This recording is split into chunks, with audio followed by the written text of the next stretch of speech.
Pipeline is safer than rail transport and freight. Thank you for your time. Sorry about that. I had another signal interruption, so this last guy Hello, spoke my name is Angie very Carter. briefly, I but was in number support of the 65 on the pipeline. list. I'm switching with Valerie for the bottom. 7 generations of my family have called Iowa home. That's a long time, but not as long as the 10,000 years it has taken to form our state's rich soils. Dr. Tom Fenton, Professor Emeritus of Agronomy at Iowa State, outlined the risks this proposed pipeline poses to our soil in a report that we have posted at nobakken.com. Compaction to the soil from the pipeline installation, change in soil temperature due to presence of the pipeline, disruption of water movement, loss of soil fertility. All of these risks mean significant damage to our farmland, our water, our rural livelihood, and our public health. These risks are all avoidable. We only have to look north to see how the oil companies have exploited land, landowners, and workers to know that an oil company is not to be trusted.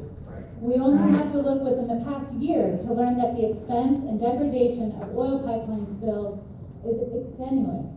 It is predicted that the cleanup costs for the Yellowstone River pipeline that happened last December, which contaminated the drinking water of nearby Glendive, Montana with benzene, a cancer, $135 million. This pipeline was also built to code. This pipeline was going under a river of which the Bakken pipeline will go under many in the state of Iowa if built.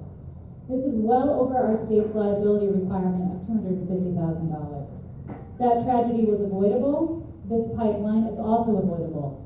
We have been given the opportunity, and I would argue we have a moral obligation to take action to protect these environmental, fiscal, and social tragedies. I urge you to protect Iowa's land and people. I urge all of us here today to do everything we can in our collective power to stop this pipeline. Thank you.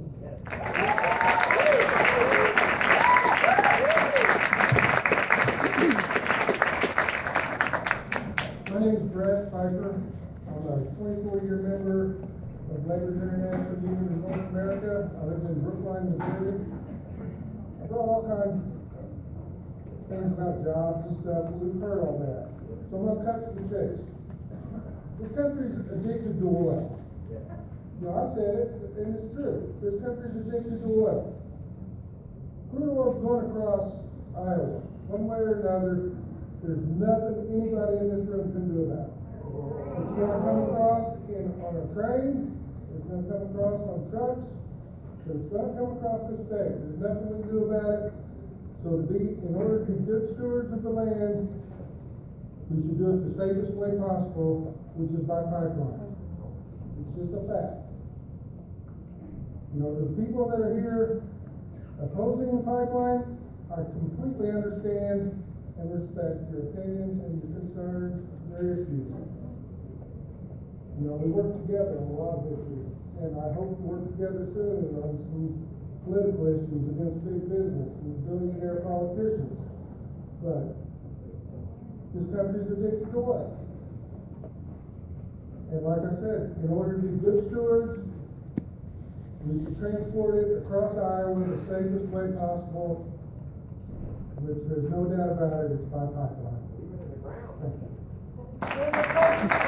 And I said leave it in the ground.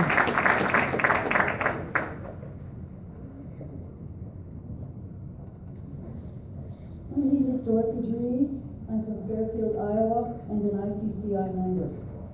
As a citizen of Iowa, I do not consent to our governor usurping our democracy by appointing only 3 people to decide the fate of our common good. I'm a landowner, and a landlord in Jefferson and Wapello counties.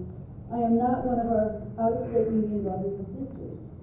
I take seriously my responsibility as steward of our land, and I am opposed to this pipeline. Union members, please look past your immediate personal financial situations and see the big picture. I know you'll do the best job that can be done, but still, this thing can leak. Respectfully, you can get jobs which support your communities and the environment. But there are no jobs on a dead planet. Ms. Hooser, Ms. Jacobs, Mr. Wagner. I know that you may feel loyalty to Governor Branstad because he appointed you, and you may feel obligated to support Branstad's pipeline. But I'm asking you each to take a step back onto yourself. The life force which is you, which you feel inside your veins, is the same life force which moves through our rivers and our soil and our wildlife. Experience this and know that your most basic loyalty and obligation is to steward our land, our water, our air, our world. What would your ancestors want you to do? What would make your grandchildren's descendants most proud and grateful to you? And which decision would make them most disgusted and ashamed? Please, do the right thing on behalf of all of us. Thank you.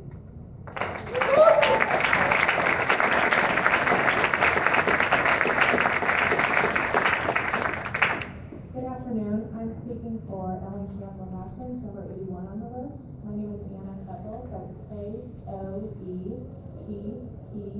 Koeppel, and I'm also from Springfield, Illinois.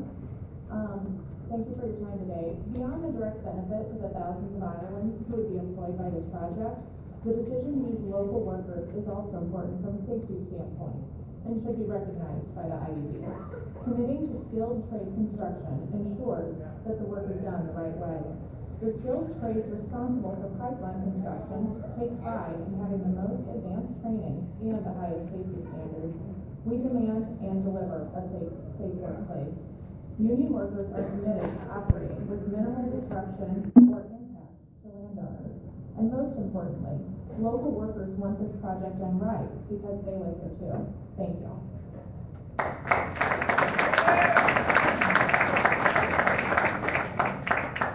Richard Hawley, Fairfield, Iowa. I've heard that it sounds like it's going to create 1,500 jobs for 6 to 8 months, and it sounds like it will wipe out a lot of permanent railroad jobs. So repeating over and over again the jobs thing, it looks to me like a wash, but that's just what I'm hearing. Keeping oil prices down, this is a totally lame argument. Fracking does not work at less than $50 a barrel.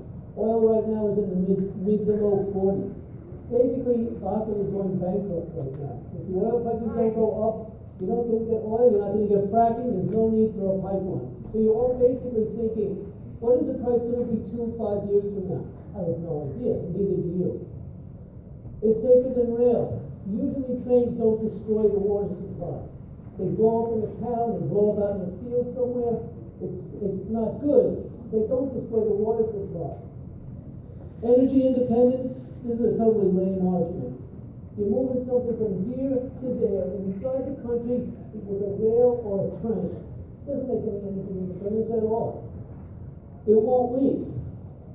I'll be willing to bet $100,000. If you build it, within 5 years it'll leak. I'm serious. $100,000.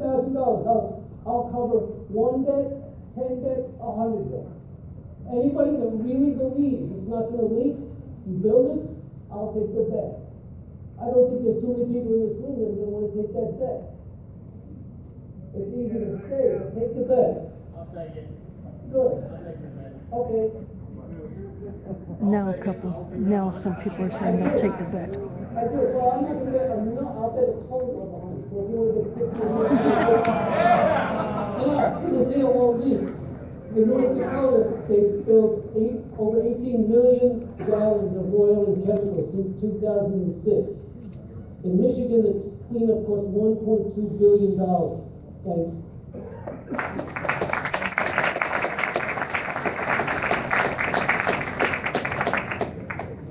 I'm Clark Shuck, Willard, Missouri. I'm in support of this for the jobs, for the people.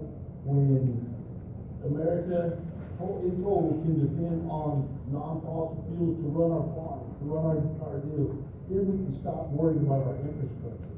We need this for the jobs, for the middle class people to provide, to be able to raise their kids without struggle, without government help.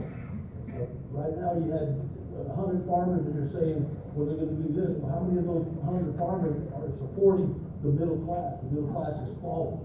We need the jobs to support it. When the other energy sources come up, then we can rely on not using the oil that we need, but right now we need it in this country.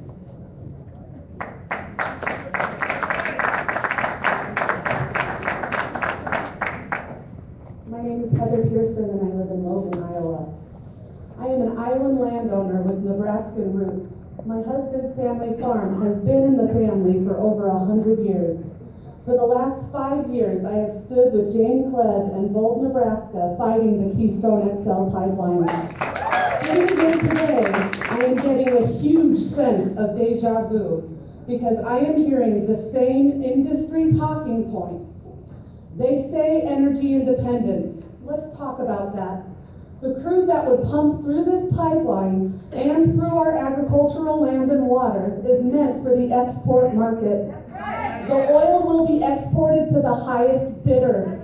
That tells me that this is not, in fact, about energy independence, but rather an ever higher profit margin for big oil.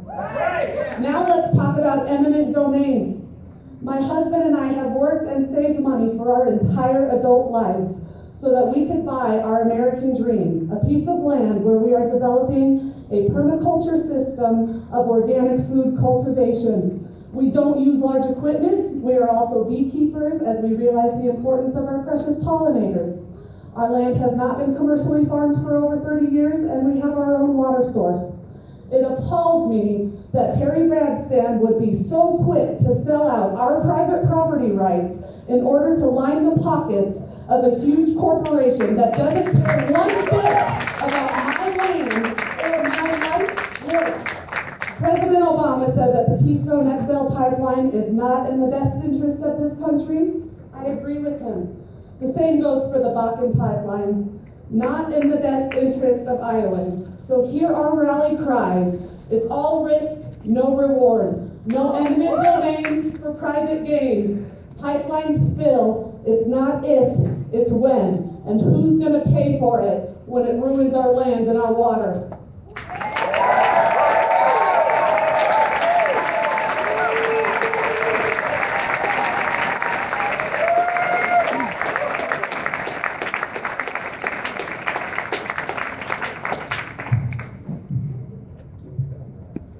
My name is Marcos Montero, and I'm from Texas. My address is 6540 Magical Drive, San Antonio, Texas.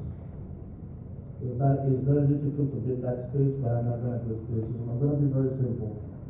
It's not about just a group of persons. It's not about just the people who have the land. It's about the people who need the jobs. Those people who need the jobs are your neighbors. Those people who need the jobs are the people who have been building America for a long time. We need those jobs, we need them now. We know that we have to build them safe. Yes, we will build them safe. I'm an environmental scientist too. And why I'm fighting, there is a reason why I'm fighting for this one. I'm from Texas. This fight is going to Texas. It's going to go through Iowa. No, it's going to If we're going to be Louisiana. steward, we're going to be a good steward. Let's make sure they build it the safest possible manner. And I urge this board to pass the project.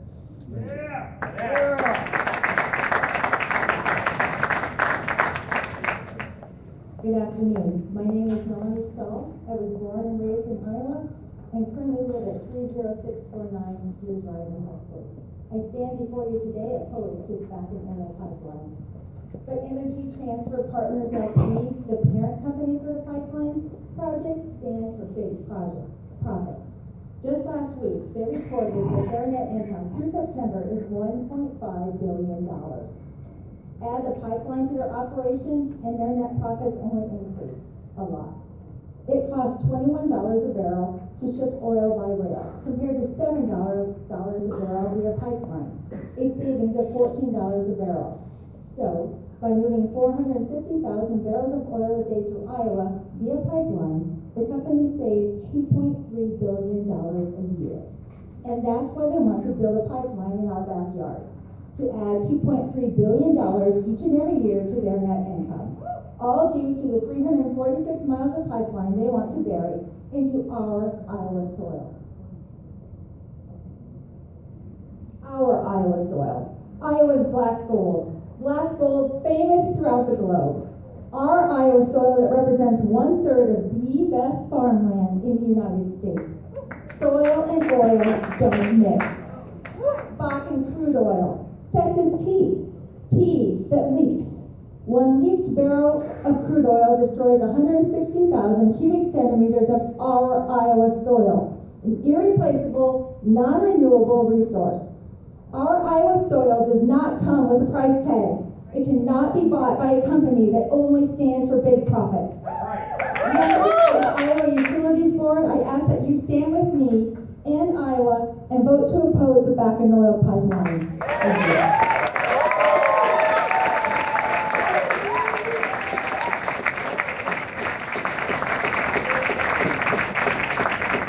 My name is Matt Goldie, originally number 107. I took the number from Stonewall 85. I'm from Omaha, Nebraska. My address is 4801 F Street. That's Farmers Local number 16 Hall. That's who I'm representing today.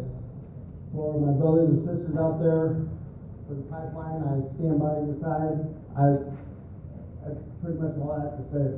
Other than me being a naval veteran, being on the boiler ship for 4 years, I know what it's like to be a team, and I know that I'm standing here in front of in front of a bunch of brothers and sisters that I will stand behind 100% for this whole thing. Thank you.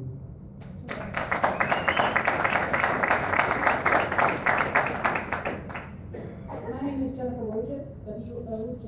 I live at 228 Carroll Street in Boone, Iowa. I stand before you as an Iowan. I was born here. I was raised here. I went to college at the University of Iowa. Go Hawks. My degrees are in civil engineering, environmental engineering, and chiropractic, so I look at this from the viewpoint of an engineer and the healthcare personnel.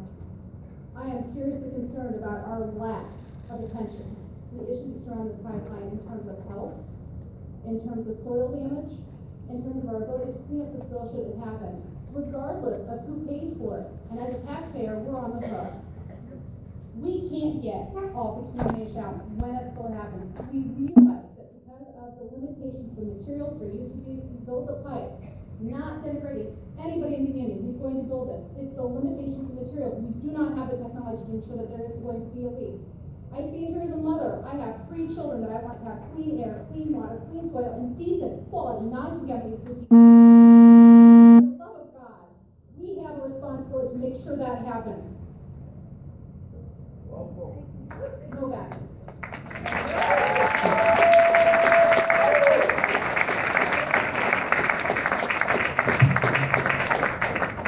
Well, at this time, I'd like to request that those individuals 90 through 99 go to the staging area. Thank you. Hi, my name is Rick. I'm the laborers union. I live in Decatur, Indiana, 230 West, 60 North. And the Midwest is yet to develop adequate infrastructure to cope with the recent energy boom occurring in our region. As a result, oil trains have to carry nearly 70% of the blasted oil out of the region, resulting in more than 30 oil tanks crossing through Iowa every week. This pipeline would unburden our rail system. This pipeline would transport oil the safest way possible while leaving a solid carbon footprint. For these reasons, we ask you to approve the Dakota Access Pipeline. Thank you.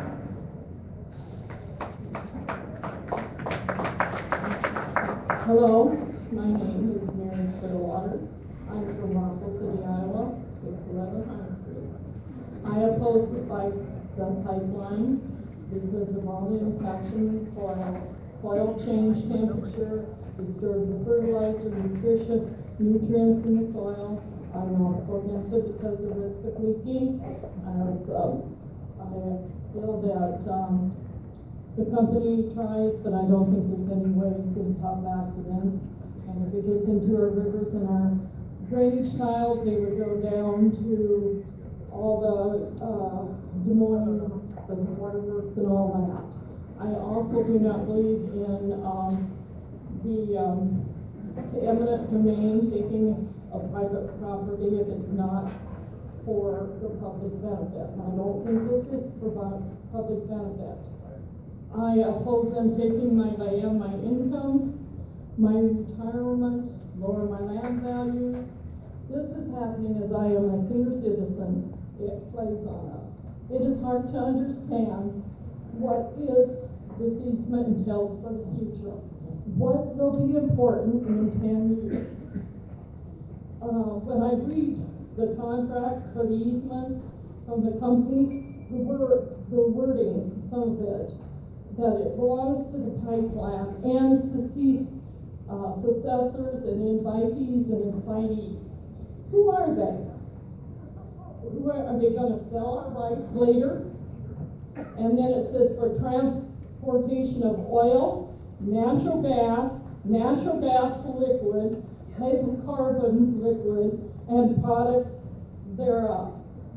North Dakota has radioactive material left over from fracking. Can it be that? The easement says Dakota Access can change the size, relocate, change route, and many other things.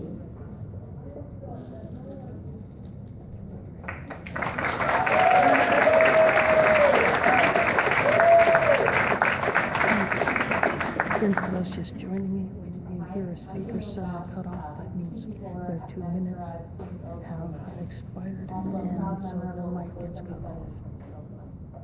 Thank you for the opportunity to speak. I am here to support the Dakota Access Pipeline. This project is absolutely a public necessity. It will employ thousands of the highest skilled, safest, and best trained construction professionals in the industry. As you heard, this project is supported by a vast majority of Iowans and landowners affected by this project. The working families of Iowa need this project. Excuse me, can you pull your mic down so that you can? Thank you.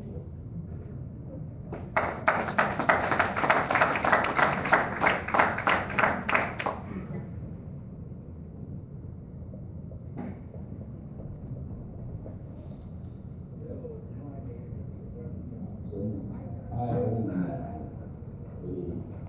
2 properties that are subject to Exhibit H on map. It's Iowa-BO-028.000 and Iowa-BO. That is his plot designation where the pipeline would cross. He's the first Really, person he to be mentioned honest that. with you, I don't even feel like I should be here. I think the Iowa Utilities Board has been dumped on by the legislature to handle a problem that's very sticky. And I think you should have made a classification of this pipeline a long time before. And you should classify it exactly what it is. It's a private company trying to use a governmental eminent domain theory against private individuals. It does not mean for using eminent domain in any way, shape, or form. Now, secondly, I think that there's been an error in the negotiations. Good faith negotiations should have taken place. In my case, they offered me $26,000 to go through some $200,000 worth of tile that I had put in since 2008. My neighbor has not put in any tile, and they offered him, he sold them a voluntary easement for $150,000, and they have never raised my offer. Thank you.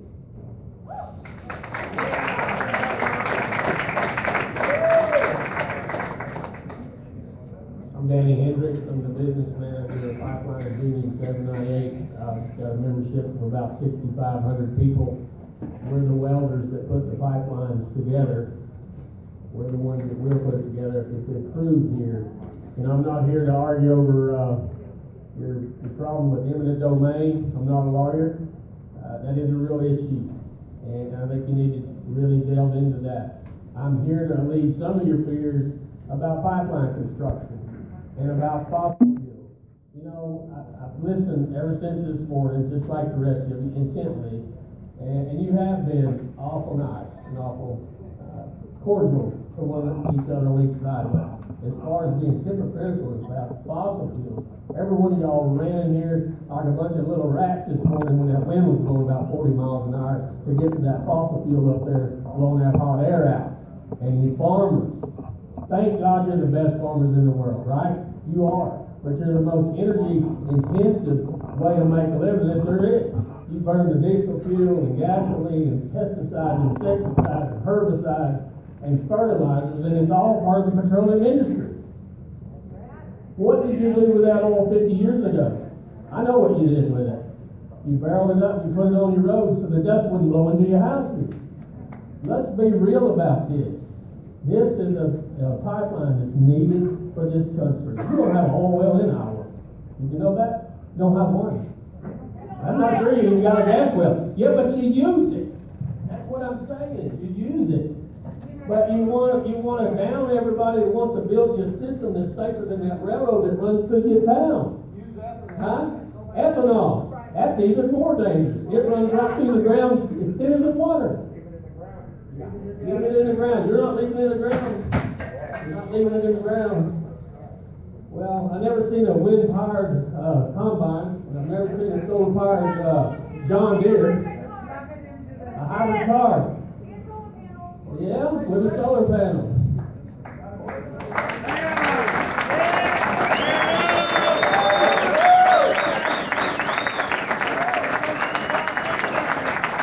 He's trying to compare apples with bananas.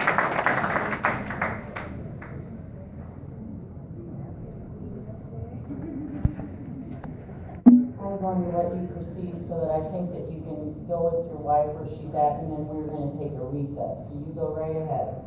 Okay, thank you. I'm Jack Roy from Rock City, Iowa. I object to this pipeline first of all because the permit should not be granted unless it is determined the purpose of services to promote the public convenience and necessity. And I don't see any convenience for the public or Iowa or me. Anything on what good this pipeline can do for Iowa or the farmers and people of Iowa. This pipeline puts a lot of stress and inconvenience on putting it in on all of us. And when the pipeline develops a spill, how do they know until it's too late? And how do they clean it up without even removing all of the soil because you can't get it out of this dirt? And any soil that won't be any good after growing anything afterwards. The unions want it for work, but that lasts only a year or less. And then about 35 permanent jobs. But I have to live with the pipeline in my land and what will happen someday for the rest of my life. And what do these people from out of state of Iowa have to say in what goes on with my land here? Yeah. What if I wanted to put a factory on their property? You think they would want it? They want us to sign a contract that allows them to use the easement not only for the pipeline, but they want to allow other companies to use it for who knows what, which is going to lower the value of the property and has a big hazardous material pipeline going through it. A lot of farmers may have signed contracts, but I venture that most of them don't want it. They only did because they didn't want it to have to put up this meeting and have to go through all this. These union workers are only human and only takes one little mistake to allow a leak and then